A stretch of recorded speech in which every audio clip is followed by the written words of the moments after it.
की स्थापना होती है और सब विनाश हो जाएंगे। सतयुग में जब यह एक धर्म था तो अनेक धर्म नहीं थे। अब यह अनेक धर्म मिलकर एक हो जाएं, वह तो हो ना सके। वह आते ही हैं एक दो के पिछाड़ी और वृद्धि को पाते रहते हैं। पहला आदि सनातन देवी देवता धर्म प्रायः लोप है। कोई भी नहीं जो अपने को देवी देवता धर्म का कहला सके। इनको कहा ही जाता है विशेष वर्ड। तुम कह सकते हो हम आपको खुशखबरी सुनाते हैं। शिव बाबा 22 वर्ड स्थापन कर रहे हैं। हम प्रजापिता ब्रह्मा की संतान ब्रह्मा कुमार कुमारियां हैं। हम कौन हैं? प्रजापिता ब्रह्मा की संतान ब्रह्मा कुमार कुमारियां हैं। पहले पहले तो ना हम भाई भाई हैं, फिर रचना होती है तो जरूर भाई बहन होंगे। पहले भाई भाई हैं, फिर रचना होती है तो जरूर फिर भाई बहन होंगे। सब कहते हैं बाबा हम आपके बच्चे हैं, तो भाई बहन की क्रिमिनल आई जा न सके। यह अंतिम जन्म पवित्र बनना है, तभी पवित्र विश्व के मालिक बन सकेंगे। तुम जानते हो गति सदगति दाता है ही एक बाप। पुरानी दुनिया बदलकर जरूर नई दुनिया स्थापन होने हैं। वो तो भगवान ही करेंगे। अब वह नई दुनिया कैसे क्रिएट करते हैं यह तुम बच्चे ही जानते हो। अभी पुरानी दुनिया भी है, यह कोई खलास नहीं हुई है। चित्रों में भी ब्रह्मा द्वारा स्थापना, इनका यह बहुत जन्मों के अंत का जन्म है। ब्रह्मा की जोड़ी नहीं, ब्रह्मा की तो एडॉप्शन है। समझाने की बड़ी युक्ति चाहिए। शिव बाबा ब्रह्मा में प्रवेश कर हमको अपना बनाते हैं। शरीर में प्रवेश करें तब तो कहें हे आत्मा तुम हमारे बच्चे हो। कब बोलेंगे?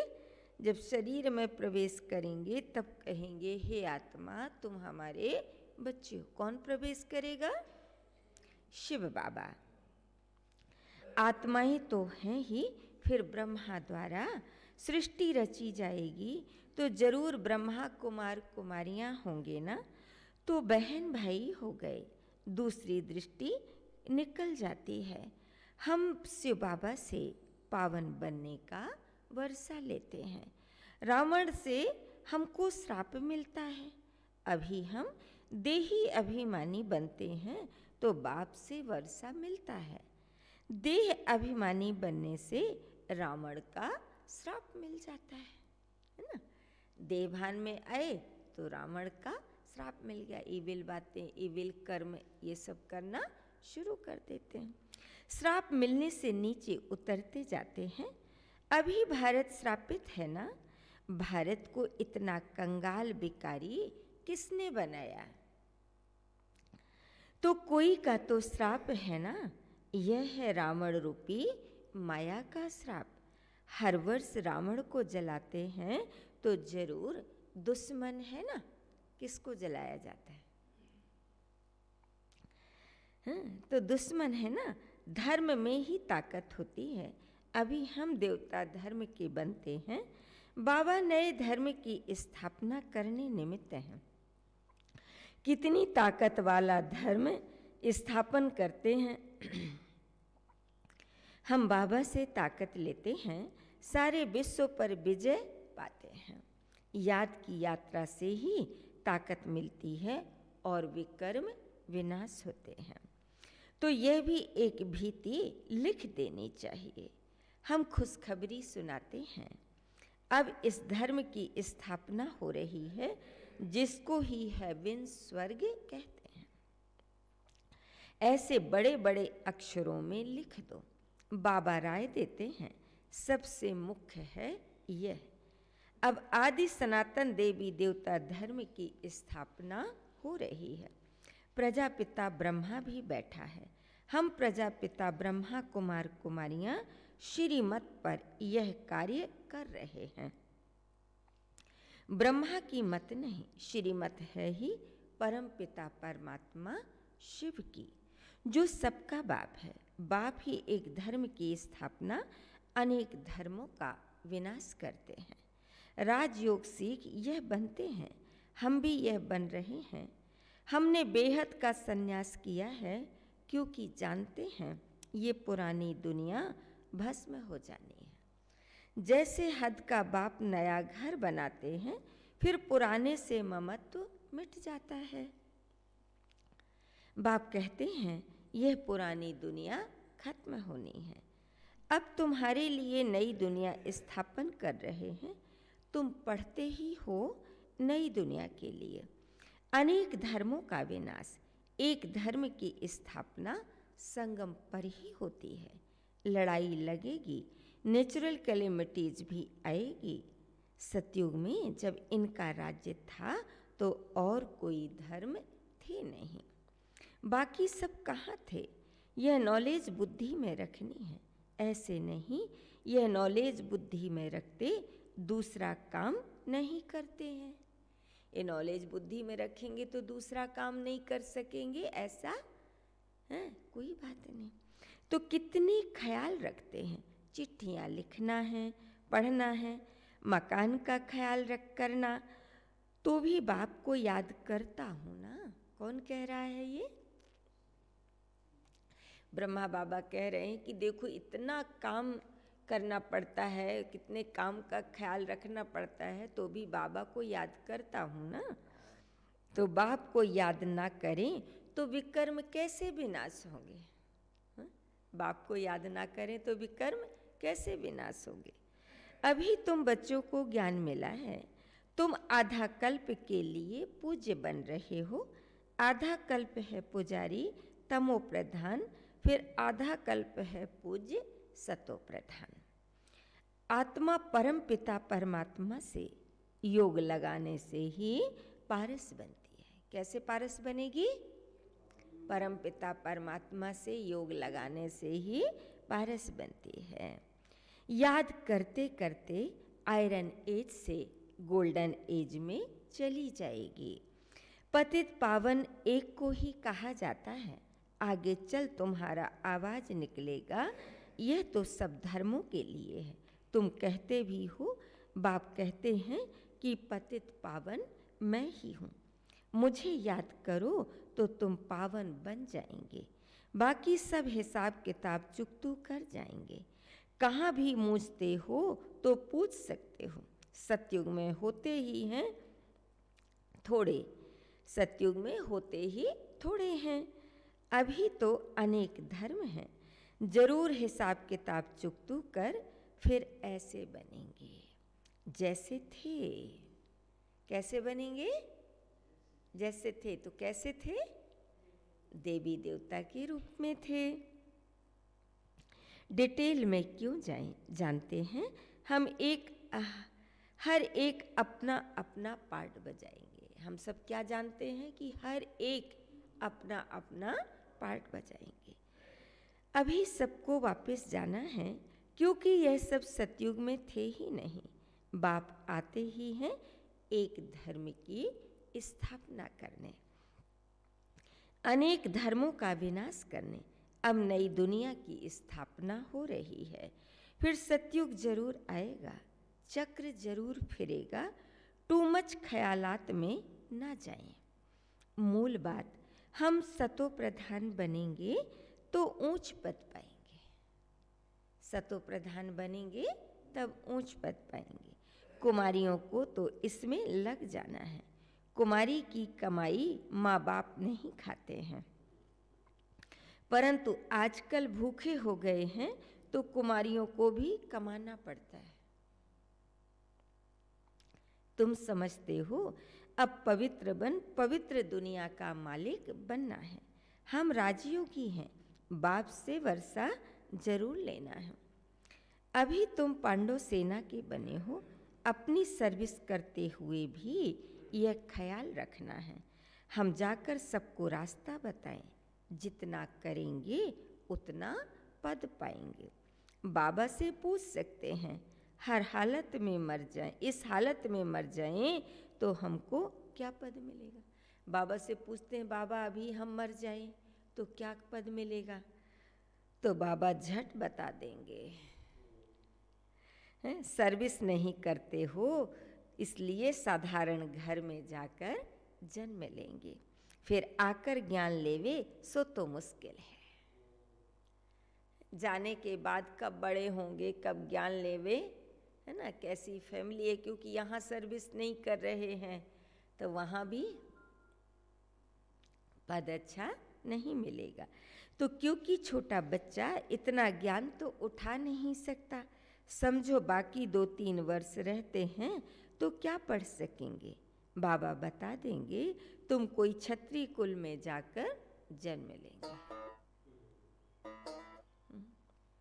पिछाड़ी में करके डबल सिर ताज मिलेगा, डबल ताज मिलेगा, पिछाड़ी में करके त्रेता के अंत तक डबल ताज मिल सकता है। स्वर्ग का फुल सुख पा नहीं सकेंगे, जो फुल सर्विस करेंगे पढ़ेंगे वही फुल सुख भोगेंगे।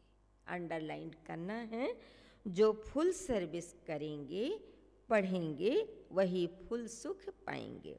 नंबरवार पुरुषार्थ अनुसार यही फुरना रखना है, अभी नहीं बनेंगे तो कल्प कल्प नहीं बनेंगे। हर एक अपने को जान सकते हैं, हम कितने मार्क्स से पास होंगे सब जान जाते हैं, फिर कहा जाता है भाभी अंदर में दुख होगा ना, बैठे बैठे क्या हो गया। बैठे बैठे मनुष्य मर भी जाते हैं, इसलिए बाप कहते हैं सुस्ती मत करो, पुरुषार्थ में सुस्ती मत करो, पुरुषार्थ कर पतित से पावन बनते रहो, रास्ता बताते रहो। कोई भी मित्र संबंधी आदि हैं उन पर तरस पड़ना चाहिए ना, कि हमारे मित्र संबंधियों को भी हम बताएं। देखते हैं यह बेकार बिगर गंद खाने बिगर रह नहीं सकते, फिर भी समझाते रहना चाहिए। जानते हैं कि हमारे जो संबंधी हैं वो बेकार बिगर रह नहीं सकते, गंद खाने बिगर रह नहीं सकते, हैं, फिर भी समझाते रहना चाहिए। नहीं मानते तो समझो हमारे कुल का नहीं है, कोशिश कर पियर घर ससुर घर का कल्याण करना है। ऐसी भी चलन ना हो जो कहें यह तो हमसे बात भी नहीं करते, मुख मोड़ दिया है। नहीं, सबसे जोड़ना है, हम उनका भी कल्याण करें, बहुत रहमदिल बनना है। हम सुख तरफ जाते हैं तो औरों को भी रास्ता बताएं। अंधों की लाठी तुम हो ना, गाते हैं अंधों की लाठी तू, आंखें तो सबको हैं फिर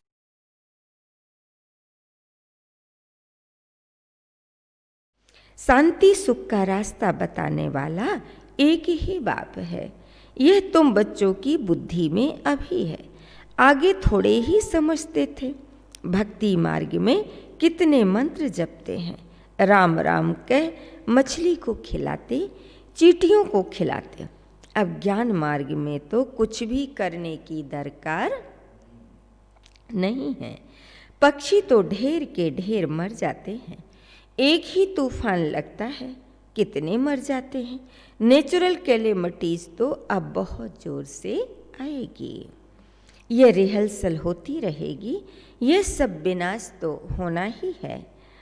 अंदर में आता है अब हम स्वर्ग में जाएंगे, वहाँ अपने फर्स्ट क्लास महल बनाएंगे, जैसे कल्प पहले बनाए हैं बनाएंगे, फिर भी वही जो कल्प पहले बनाया होगा। उस समय वह बुद्धि आ जाएगी, उसका ख्याल अब क्यों करें। इससे तो बाप की याद में रहें, ये सब ख्याल करने से अच्छा है कि अभी हम बाप की याद में रहे। टाइम वेस्ट होता है ना। बाबा कहते उस समय जो काम करना होगा वो बुद्धि में आ जाएगा और तुम कर सकोगे। याद की यात्रा को नहीं भूलो, सबसे मुख्य है याद की यात्रा। हाँ, और बुद्धि दिव्य होगी और दिव्य बुद्धि होगी तो सब टचिंग होगी, कैचिंग होगी। तो महल तो बनेंगे ही कल्प पहले मिसल, परंतु अभी याद की यात्रा में तोड़ निभाना है और बहुत खुशी में रहना है कि हमको बाप, टीचर, सतगुरु मिला है। इस खुशी में तो रोमांच खड़े हो जाने चाहिए। तुम जानते हो हम आए ही हैं अमरपुरी का मालिक बनने। ये खुशी स्थायी रहनी चाहिए, यहाँ रहेगी तब फिर 21 जन्म वह स्थायी हो जाएगी। बहुतों को याद कराते रहेंगे तो अपनी भी याद बढ़ेगी, फिर आदत पड़ जाएगी। जानते हैं इस अपवित्र दुनिया को आग लगनी है। तुम ब्राह्मण ही हो जिनको यह ख्याल है इतनी सारी दुनिया खत्म हो जाएगी। सतयुग में यह कुछ भी मालूम नहीं पड़ेगा। अभी अंत है, तुम याद के लिए पुरुषार्थ कर रहे हो। अच्छा, मीठे मीठे सिकिल दे बच्चों प्रति माता पिता बाप दादा का याद, प्यार और गुड मॉर्निंग। रूहानी बाप की रूहानी बच्चों को नमस्ते। हम सब रूहानी बच्चों की रूहानी बाप दादा को बहुत बहुत याद, प्यार, गुड मॉर्निंग और नमस्ते नमस्ते नमस्ते। धारणा के लिए मुख्य सार है। धारणा के लिए मुख्य सार है। पहला पॉइंट है, पतित से पावन बनने के पुरुषार्थ में सुस्ती नहीं करनी है। कोई भी मित्र संबंधी आदि है उन पर तरस रख समझाना है, छोड़ नहीं देना है। नेक्स्ट है, ऐसी चलन नहीं रखनी है जो कोई कहे कि इन्होंने तो मुंह मोड़ लिया है। ऐसी चलन नहीं रखनी है जो कोई कहे कि इन्होंने तो मुंह मोड़ लिया है। रहम दिल बन सबका कल्याण करना है और सब ख्यालात छोड़ एक बाप की याद में रहना है। वरदान है, समाने की शक्ति द्वारा रॉन्ग को भी राइट बनाने वाले विश्व परिवर्तक भव। समाने की शक्ति द्वारा रॉन्ग को भी राइट बनाने वाले विश्व परिवर्तक भव। विस्तार है, दूसरे की गलती को देखकर स्वयं गलती नहीं करो। अगर कोई गलती करता है तो हम राइट में रहें, उसके संग के प्रभाव में न आए। जो प्रभाव में आ जाते हैं वह अलबेले हो जाते हैं। हर एक सिर्फ यह जिम्मेवारी उठा लो कि मैं राइट के मार्ग पर ही रहूँगा। अगर दूसरा रॉन्ग करता है तो उस समय समाने की शक्ति यूज करो। किसी की गलती को नोट करने के बजाय उसको सहयोग का नोट दो, अर्थात सहयोग से भरपूर कर दो तो विश्व परिवर्तन का कार्य सहज ही हो जाएगा। स्लोगन है, निरंतर योगी बनना है तो हद के मैं और मेरेपन को बेहद में परिवर्तन करो। निरंतर योगी बनना है तो हद के मैं और मेरेपन को बेहद में परिवर्तन करो। अच्छा, ओम शांति।